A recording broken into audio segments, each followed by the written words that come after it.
2025 metų. Ogi intensyviai mokinomės numerologijos. Ten ir susipažinom. Taip, ir ta numerologija, kurią mes mokinomės, yra išskirtinai visiškai kitokia, kas mus ir užkabino gal, ar ne? Taip. Nėra tokia tradicinė, kaip daugeliu kitų numerologų propaguojama. Įdomi labai, labai tiksli. O kas būtent? Ta prasme. Kas būtent įdomi ir tiksli, bet apibendrintai? Ne, aš, pavyzdžiui, mokinausi numerologijos ir anksčiau, ir ne tik, kad mokinausi, domėjausi daugiau, bet Kristinos metodas patiko, kad jinai apibendrino daugelį sričių viename, pati labai daug nagrinėjosi ir pati atrado daugelį dalykų ir viską apjungė į vieną visumą, kas tik tai duoda dar daugiau to tikslumo. Ir tas išskaidimas pagal gimimo datą išskaidoma yra sudaroma žvaigždė ir kiekvienas kampas žvaigždės, 5 kampai, išskaidoma į gyvenimo sferas. Taip, tai yra asmenybė, tai yra dvasingumas, tai yra finansai, santykiai ir sveikata. Ir kiekvienas iš tų trikampių sudarytas iš 6 skaičių. Kiekvienas trikampis turi dar apverstą trikampį viduje, kuris rodo karminės užduotis, kurios buvo praeitose gyvenimuose. Ir mes matome, iš kurios giminės atėjo, ar iš mamos giminės atėjo tos karminės užduotis, ar iš tėčio. Taip. Ir netgi patys jie gali pažiūrėti žmonės, mūsų klientai, taip intuityviai jau matosi jiem, bet ta prasme, ar tai atitinka ar neatitinka. Visą laiką, aišku, reikia pradėti nuo asmenybės to trikampio, kuris prasideda jau mums tik tai gimus, kuris pradeda veikti mums tik tai gimus. Tačiau vaikams jis pilnai atsiskleidžia tik sulaukus 18 metų, kadangi iki 18 metų vaikai visiškai priklauso nuo tėvų programų, yra įtakojami tėvų programų, todėl nagrinėjant vaiko matricą numerologijoje, mes pirmiausia turime kreipti dėmesį į tėvų skaičius. Pirmiausia žiūrim tėvų gimimo datą, tėvų žvaigždę. Taip, kadangi vaikas yra priklausomas nuo tėvų programų, jeigu tėvai neatidirba savo programų, taip vadinant, tas įtakoja ir vaiką. Todėl ne veltui sakom, kad ir vaikų ligos ir visi kiti aspektai priklauso daugeliu atveju nuo tėvų.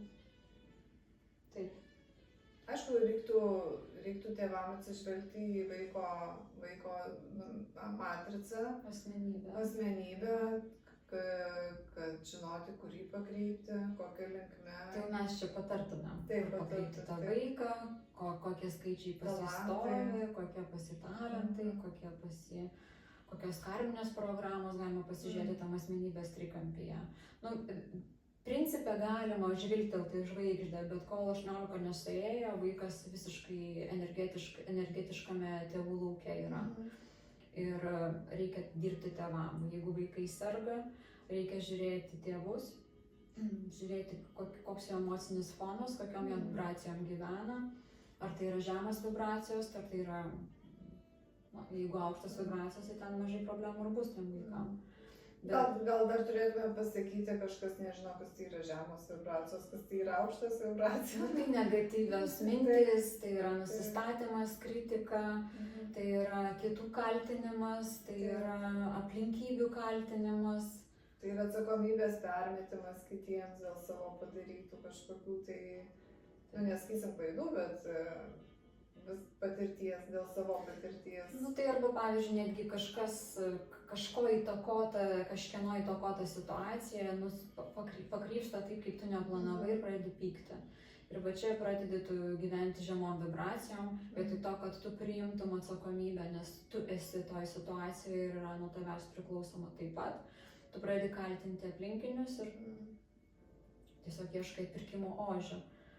Ir kai tą supranti, o tam, kad suprastumėt, esame mes, toks yra psichologijoj lotus of control. Tai prasme, tas vidinis vidinis apsiėmimas atsakomybės už bet ką, kas atsitinka pas tave gyvenime, tu esi pats atsakingas. Netgi, tarkim, jeigu tave sudaužė kažkur tai prie garažo, nu čia skamba taip jau nehumaniškai, bet jeigu tave aptrankė kažkas prie garažo, užpuolė tave, tai tu pasirinkai tą kelią eiti prie garažo, nepabijojai, ėjai prieš savo baimę, o gal ir pabijojai, bet pagalvojai, gal praeis, ne? Čia gal buvo tavo toksai, tu norėjai patirti tai, būtent šitą situaciją. Pasąmoniai kažkas. Pasąmoniai, taip, ir iš praeitų gyvenimų. Aišku, mes dabar čia kalbam apie praeitus gyvenimus, gal daugeliu čia atrodo kažkokia tai mistika, bet čia būtent tiem žmonėm, kurie tuo tiki, aš manau, kad nemažai žmonių tuo tiki, kad mes negyvenam čia vat ir dabar pirmą kartą, kas būtų tikrai labai keista ir beprasmiška, aš manau. Bet atidirbinėjimai tų, tarkim, nelaimingų atsitikimų, jie ateina tiek iš praeitų gyvenimų, tai pagrindinės, taip, bet ir iš mūsų susikurtų situacijų, kaip mes gyvenam, kaip mes mąstom. Jeigu mes ekologiškai mąstom, esam pozityvus, tu atstumi tas situacijas, jeigu tu esi negatyvus, tu pritrauki jas. Dar plus karma užsideda visą tą kuprinę ant tavęs ir plus dar tavo negatyvios mintis. Matai, ir šitam gyvenime mes irgi gyvenam tuo pačiu metu keletą paralelinių gyvenimų, kurie turi skirtingas, kaip čia pasakyti, scenarijus skirtingus, taip. Ir žiūrint, kokiose vibracijose mes darom pasirinkimus, mes tur nueinam, bet tais laipteliais, būtent tam ir kitam paralelį, nes tuo pačiu metu yra žmogus aš, kuris gyvena gerą gyvenimą, kuris gyvena šalia ten kažkokį tai kitą gyvenimą, liūdnesnį gyvenimą, turtingas, neturtingas, sėkmingas, žvaigždė, nežvaigždė, narkomanas, žvaigždė, milijonierius, vargšas. Kaip atskiro žaidimų aikštelės, į kurią aš patenku tokį gyvenimą ir gyvenu, bet tai priklauso nuo mano pasirinkimų. Nuo tavo vibracijų. Ir nuo mano vibracijų, taip. Tai čia apie tą garažą šnekam, ne? Čia viskas išsirutulioja dabar. Tai kokio velnio tave nešė į tą galerą, ne? Tai jeigu tu ten nuėjai kažkodėl tai, pasirinkai ten eiti, tu prisiėmė atsakomybę, tu priimi tai kaip Dievo pamoką, nuryji, susitvarkai su savo emocijom, išmoksti pamoką, padėkoji, kaip ten skambėtų, žinai, nemaloniai. Ir eini toliau ir taip save ugdai, augini. Toliau mes renkamės. Ar mes einam ir instaliuojamės kažką tai geresnio į savo kompiuterį, taip vadinamą biologinį. Ir mes einam iš viso nesąmoningai į dešinę, į kairę, nežinodami, kur mes ten tik tai tolstam nuo savo pagrindinio kelio. Nes jeigu mes turim kažkur tai važiuoti, pavyzdžiui, iš taško A į tašką B, mes tuo keliu galime važiuoti tiesiai, o galime mes eiti ratais į kairę, į dešinę, galime į tą tašką B net neteiti niekada. Tai irgi bus tam tikra irgi bus tam tikra patirtis, bet tik tai klausimas, kokios mes jos norim.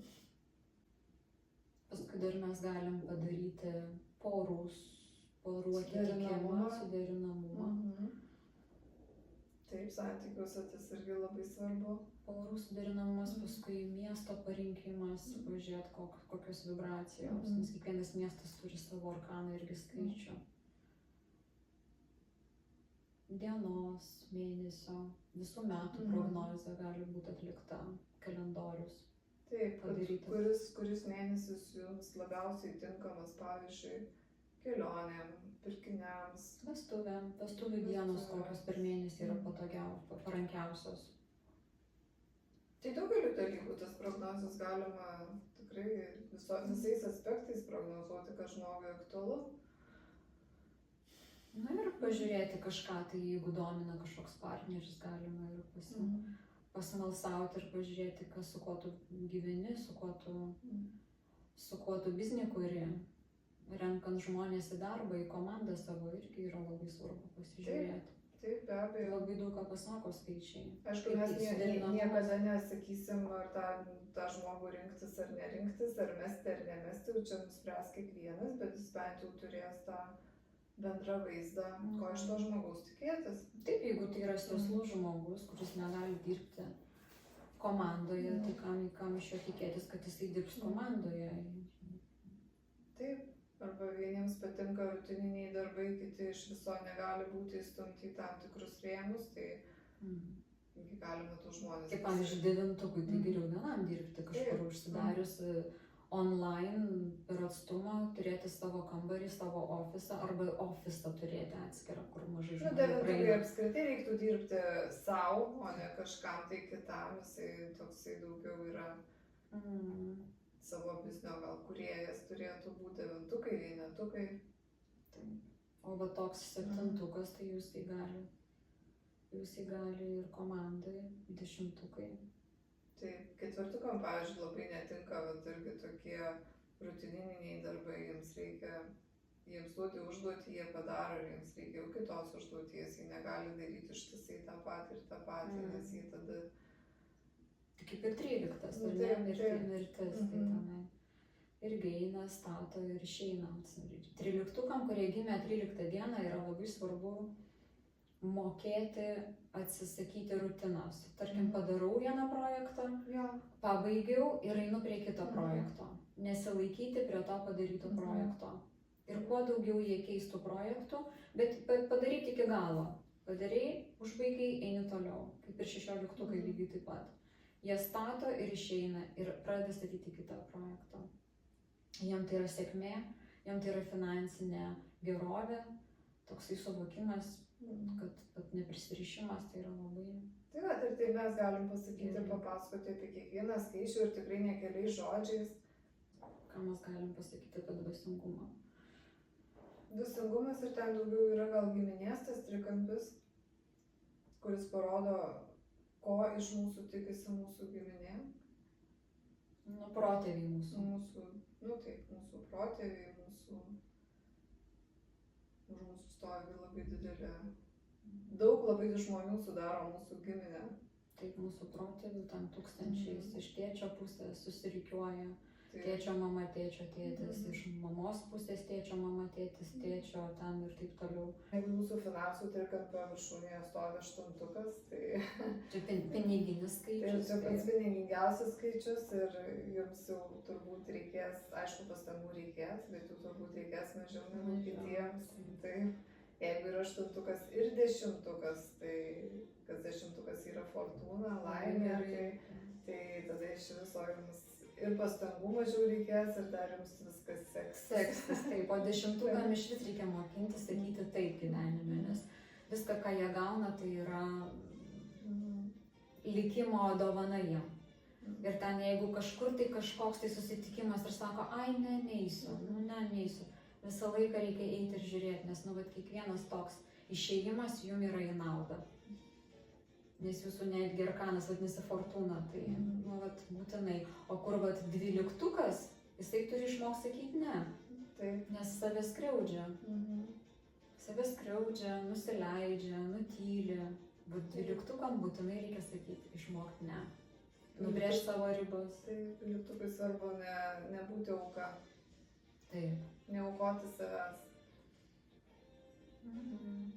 Padėti kitiems, bet aišku, ne savo paties sąskaitą, kaip turbūt daugelis 12-tukų daro. Taip, ir moteris tempia vyrus ant savo pečių, kankinasi, laukia kažko. Ir paskui prasideda ligos. Taip, dar mes nepaminėjom, kad šitą visą mūsų skaičių matricą susideda iš 22 arkanų, iš 22 pagrindinių skaičių, kurie visi turi savo programas, savo reikšmes, savo prasmę šitam gyvenime. Taip pat galima pasakyti, kad, tarkim, 4-tukas, 13-tukas, 22-tukas yra ketvirtai, sudėjus yra jie visi ketvirtai, bet mes atėjome skirtingais, mes atėjom jau čia ne naujais etapais. Ne pirmas. Tas, kas gimęs, pavyzdžiui, 4 dieną, jisai pradeda šitą kelionę pirmą kartą.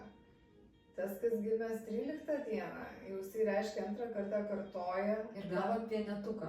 Taip, jau antrą kartą kartoja visą šitą programą. Reiškia, jūs nepraėjo pirmą kartą, kartoja antrą kartą. Tas, kas gimęs 22 dieną, jau eina trečią kartą. Taip, jau gauna dvejetuką, jisai yra toksai daugiau dvasingesnis, 22. 13, jisai gauna energijos daugiau, bet pas juos ir programos yra sudėtingesnės. Bet pas juos tas boosteris energijos, kaip vienetas atsiranda. Toksai spyris.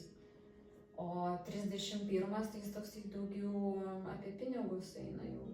Jis finansinis stabilumas didesnis. Ir 31 tai yra vyriška energija, o 30 yra moteriška energija. Taip. Tokių įdomių dalykų mes galim papasakoti. Taip. Apie santykių trikampiuką, apie sveikatos, kaip ir kalbėjom, ko mes dar nepaminėjom. Dar įdomus dalykas yra pagrindinė praeito gyvenimo klaida, dėl kurios mes galbūt ir net praradom savo gyvenimą praeitą kartą ir kurios jokių būdų negalima kartoti šiame gyvenime, nes galim gauti labai stipriai per galvą už tai, kad ir tie patys kodai, kuriuos tu minėjai, ten yra angelo kodas, kokios misijos yra. Tai tų kodų yra labai daug ir jie tikrai labai įdomus. Taip. Ir visi žmonės jų turi. Atsiskyrėlio kodai, jeigu kažkokios yra tokios situacijos, kur yra pažįstamas ir matai, kad jisai niekaip nesusiranda antros pusės. Yra maniako kodas. Maniako kodas. Ir pasižiūri į tos kodus ir jau matosi. Matosi, ką reikia atidirbinėti. Pavyzdžiui, sutinkat vyrą ir pagal jo gimimo datą gali sužinoti, ar jis turi polinkį į maniaką, būti maniako. Na, yra agresorių. Agresorius, taip. Yra tokių kodų, kur geriau bėgti.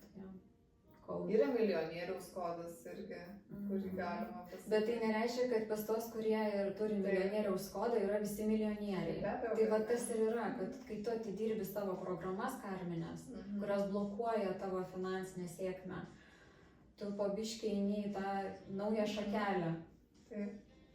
Gyvenimo scenarijų naują pasirinkė pats gydydamas savo karmą. Teisingai. Taip. Tai gal ir viskas, ką čia taip trumpai apibendrinti. Taip, jeigu klausimų kažkokių bus, tai prašom, kreipkitės, rašykite, atsakysime ir iki pasimatymo. Iki.